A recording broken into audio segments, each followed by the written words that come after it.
Bonjour à toutes et à tous, bienvenue sur le plateau de Veolia qui vous propose 8 émissions consacrées à ces innovations, mais plus largement aux réponses que nous pouvons aborder aux grands défis de la planète. Il y a un mois, Elon Musk déclarait que nous ne pouvions pas rester une espèce solo-planétaire, mais qu'il nous fallait devenir pluriplanétaire. Alors, aller coloniser la planète rouge est l'objectif avoué de celui qui, depuis d'ailleurs le 12 avril, se proclame lui-même impérator de Mars. Et si le défi technique et l'aventure humaine sont séduisants, épuiser les ressources d'une planète avant de s'exporter sur une autre fait davantage de nous des sauterelles qu'une espèce vraiment résiliente. Alors plutôt que de fantasmer en rouge, nous allons construire en bleu. Préserver plutôt que fuir, construire nos résiliences plutôt que nos radeaux de survie, voici le programme de cet épisode consacré à l'adaptation au bouleversement climatique.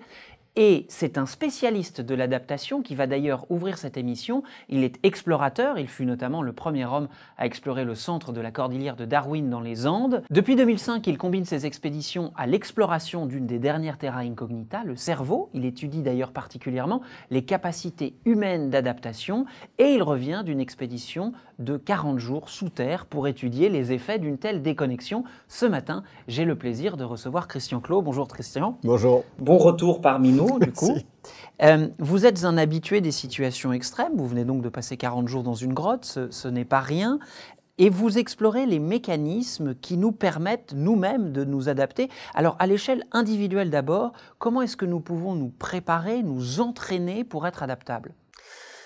Je dirais qu'il va falloir changer beaucoup de choses dans notre manière d'éduquer les populations pour que l'individu puisse trouver ses ressources adaptables, puisque ça passe par d'abord une déstructuration d'une chose simple, croire qu'on sait déjà tout. Croire qu'on a les connaissances suffisantes pour faire face aux situations et croire que quelque part aujourd'hui, tout est solvable.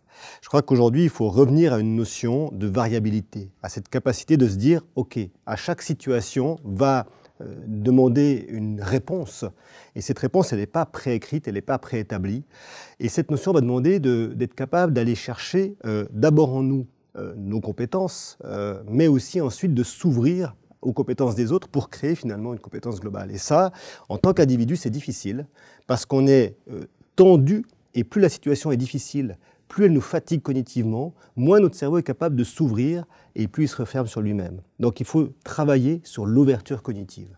Comment est-ce qu'à l'échelle collective, on peut mettre en place des mécanismes, des attitudes ou des systèmes pour mieux y parvenir ? Déjà, il faut réouvrir une idée simple.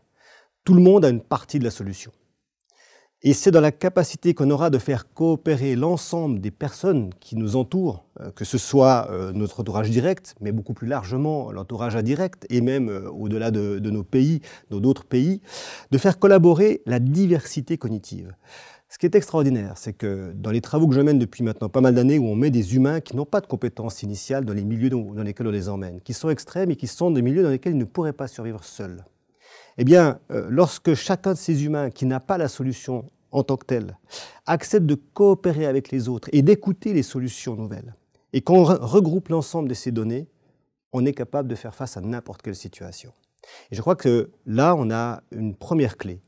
C'est l'acceptation que la solution ne vient pas forcément de nous, mais de l'ensemble de la population mondiale actuelle, et que peut-être que des pays qu'on considère aujourd'hui comme inférieurs ont des solutions extraordinaires à nous proposer. Quelle est réellement la différence entre adaptation et résilience ? Alors je dirais qu'il ne faut pas s'arrêter aux mots parce que chacun met des choses différentes dans les mots. Mais ce qui est certain aujourd'hui, c'est qu'on passe énormément de temps à se préparer à faire face à la prochaine crise.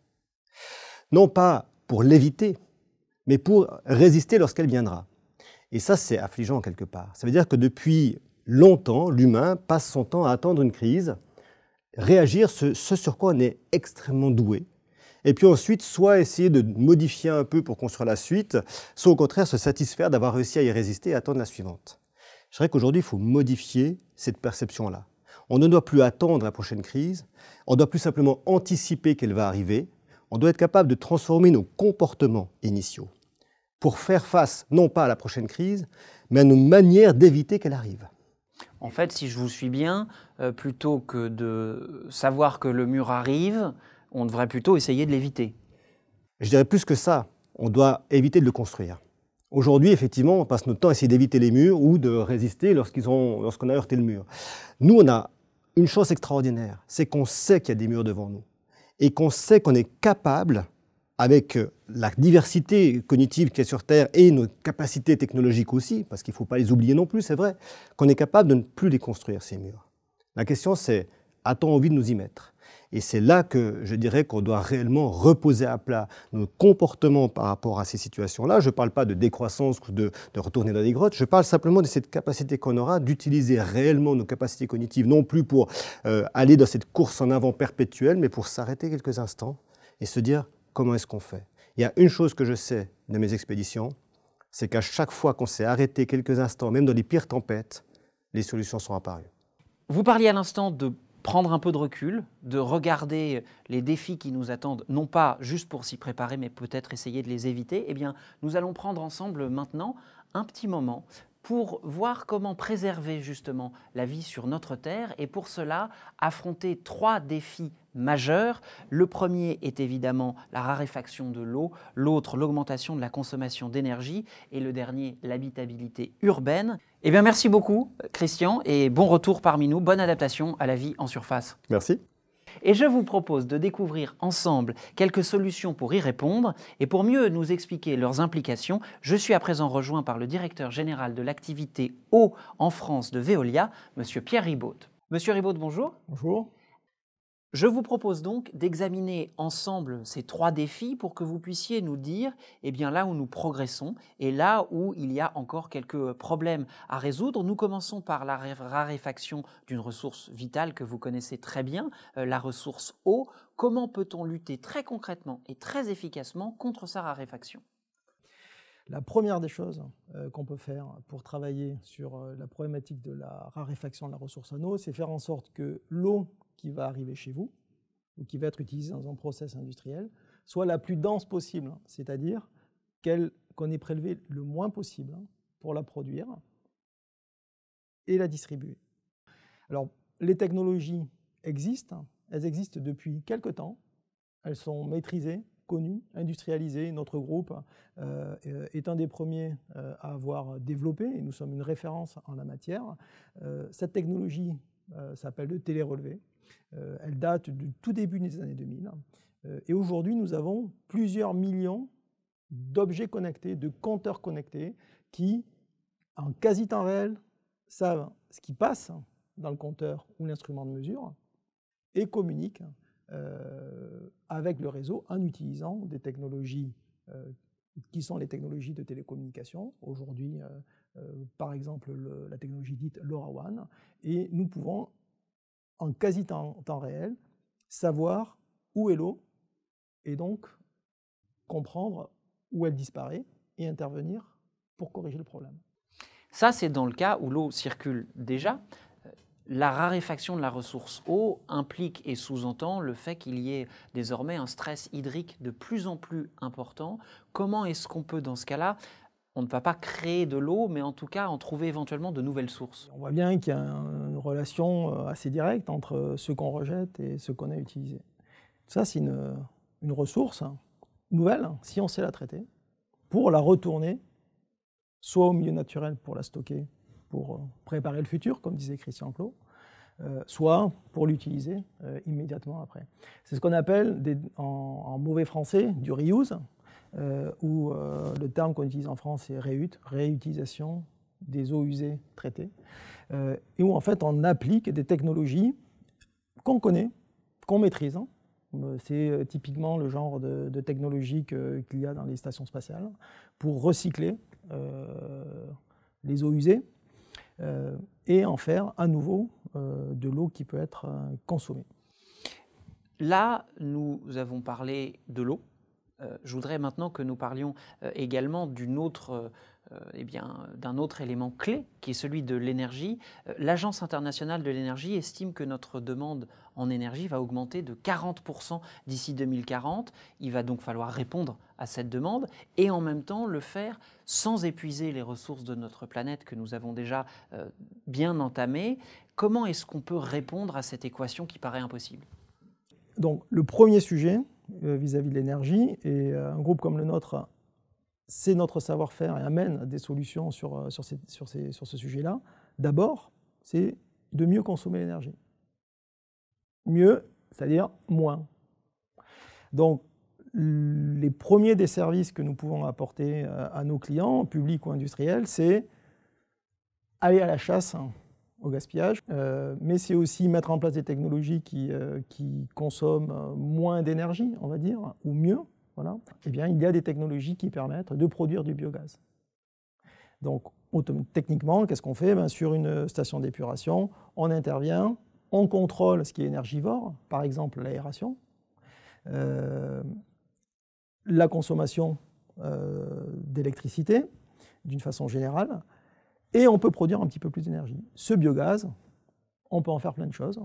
On peut soit en faire de l'électricité localement, soit le brûler pour faire de la chaleur qui sert, par exemple, à produire des utilités, ou encore le compresser, l'injecter dans le réseau, ou en faire un carburant pour des véhicules verts. Aussi vertueux que nous soyons désormais, il faut peut-être passer à l'étape d'après, celle où on va décarboner, c'est-à-dire vraiment retirer du CO2 de l'atmosphère. Est-ce que là aussi, nous avons fait des progrès? Oui, effectivement. Alors c'est le troisième étage de la fusée dont on parlait.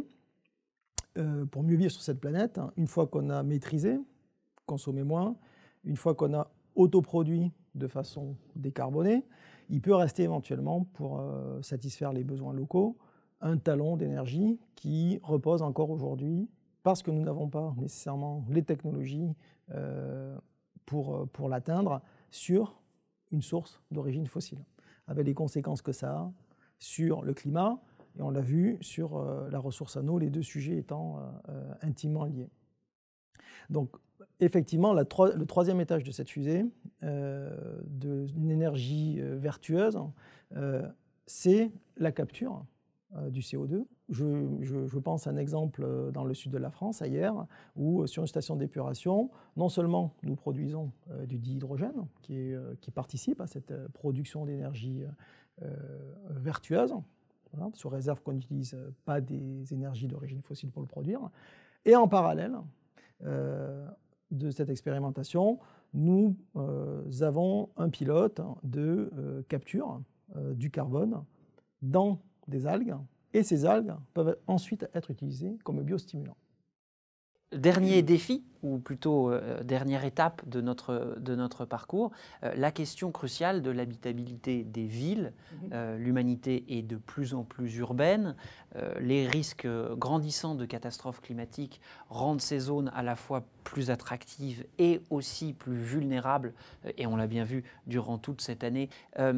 Quels sont les premiers leviers que nous pourrions actionner pour rendre ces habitats urbains à la fois plus durables et peut-être plus agréables? Aujourd'hui, il y a d'ores et déjà des solutions basées sur de la mesure, du calcul, de l'intelligence artificielle.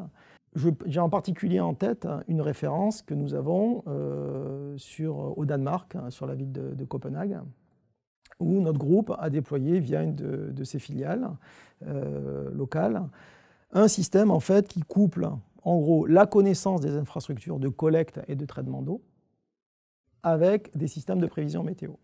Donc en gros, qu'est-ce que ça fait?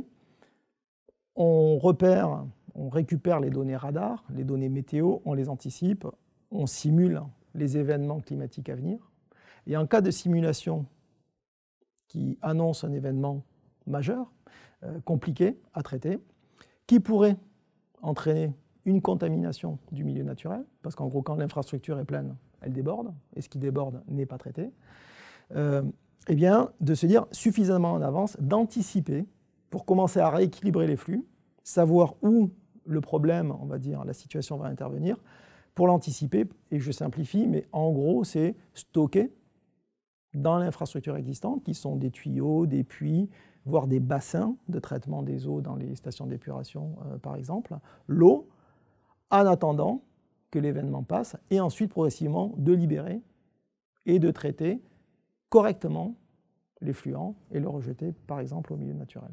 Et d'ailleurs, c'était un des challenges sur la ville de Copenhague, avec cette volonté que de pouvoir réinvestir le port mais dans le port, c'est-à-dire dans l'eau, pour de nouveau être capable de nager, rendre baignable à nouveau le port de Copenhague. C'est chose faite.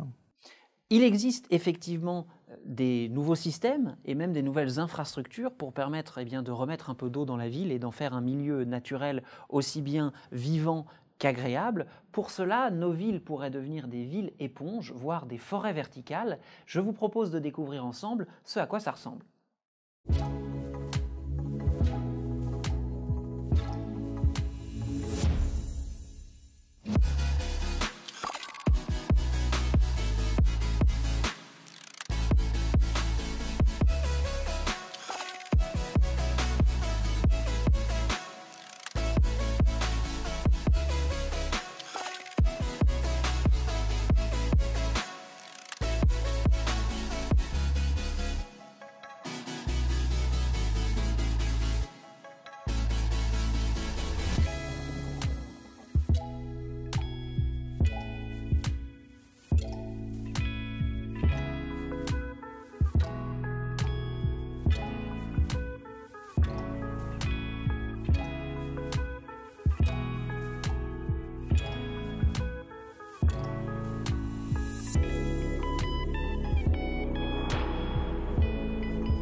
Nous venons d'évoquer ensemble 3 parmi les plus grands défis qui se posent à nous pour préserver une habitabilité sur la planète. Nous entendons évidemment qu'il y a des nouvelles solutions et des progrès, mais ces défis, celui de la pollution, celui de l'habitabilité et l'anthropocène de manière générale, a évidemment un impact sur notre santé, comme nous l'avons si tragiquement vécu cette année.